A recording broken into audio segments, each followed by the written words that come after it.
So hari ni kita nak cerita sikit pasal first impression ni. Kenapa first impression ni sangat penting?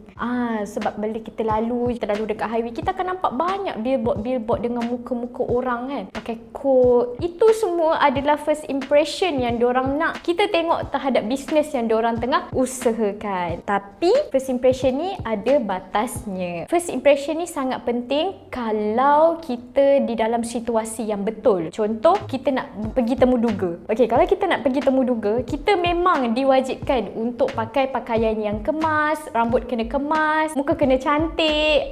Bila kita dalam situasi kita bertemu duga, itu adalah situasi yang paling tepat untuk kita betulkan dan pastikan diri kita kemas sebagai first impression orang. Penemu duga tu memang dia nak nilai kita dari segi pemakaian kita, cara kita susun hidup kita. Dia nak tengok lah, tak nak lah macam baju merah, tudung hijau kan. Tu dah macam colour tembikai pula. So dia akan dari situ tak ada masalah kalau in terms of fashion temu duga untuk jadi fashion designer ke apa, benda tu tak ada masalah. Tapi that's the way yang mana the correct situation untuk you nak provekan diri you adalah dari side yang bagus untuk first impression. Situasi kedua yang bagus adalah first impression kita bila kita nak make friends. Contoh bila kita dah masuk sekolah ke, ataupun kita masuk universiti ke, atau kita masuk ke tempat kerja, kita perlukan kepercayaan orang untuk dia berkawan dengan kita. Betul tak? Itu adalah cara macam mana kita nak buat kawan.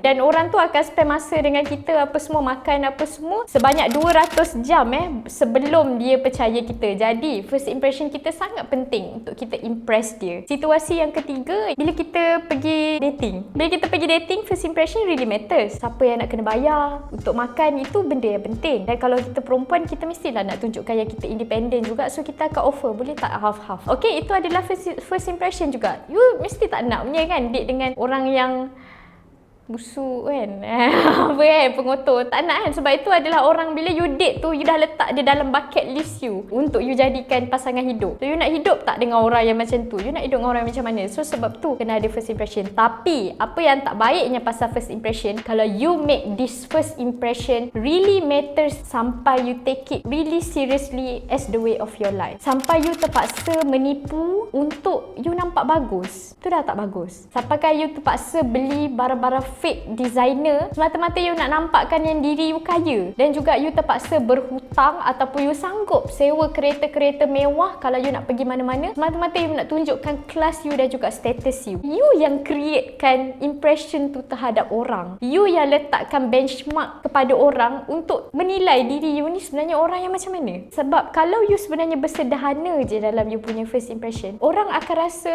lebih selesa untuk dekat dengan you. Orang akan respect you sebab you tak menipu, you tak berpura-pura dalam hidup you. Sebenarnya bila you berpura-pura dalam hidup you hanya untuk tak nak orang bercakap buruk pasal you akan stres. Kita tak dilahirkan to impress people. I pernah cakap dengan orang yang I sayang ke apa, I cakap, okay, I'm sorry, I cannot impress you. Maybe apa yang I tunjuk dekat you is beyond your expectation. Tapi bila I cakap macam tu, it's not that macam I mengalah ke apa, tapi I cuba fikir balik, mungkin apa yang I cakap dengan dia terlalu macam meninggi diri sampaikan dia letak high expectation terhadap I. Tapi enda I tak boleh exceed pun benda tu, I tak boleh achieve pun. First impression ni penting untuk serta-serta situasi, tapi janganlah sampai tahap kita terpaksa berhutang semata-mata you nak impress people dengan apa yang you ada kononnya, tapi sebenarnya you tak ada. Itu dah tak bagus dah. Okay, nanti lama-lama you yang akan jadi sakit jiwa dan sakit otak, fikirkan apa lagi, macam mana aku nak bayar semua dia ni.